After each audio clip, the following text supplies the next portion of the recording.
nagmotor kami, sumimplang kami dyan sa Lubak. Pupunta kami ng center kasama yung pamangkin ko, baby pa, 1 month old, tapos buntis ako.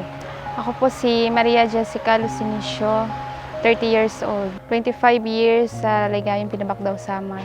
Yun, mabuti na lang yung baby, hindi ko na bitawan. Wala naman nangyari sa akin, pero yung driver ng motor, yun yung natusok ng bakal ng motor.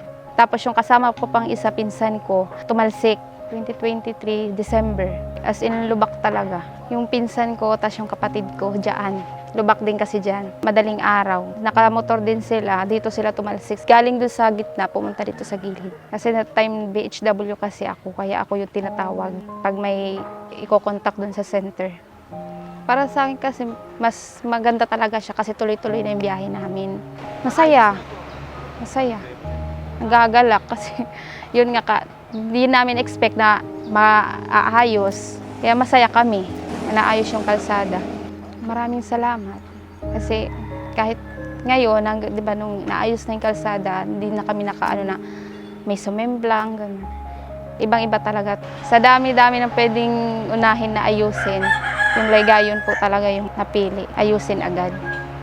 Kaya salamat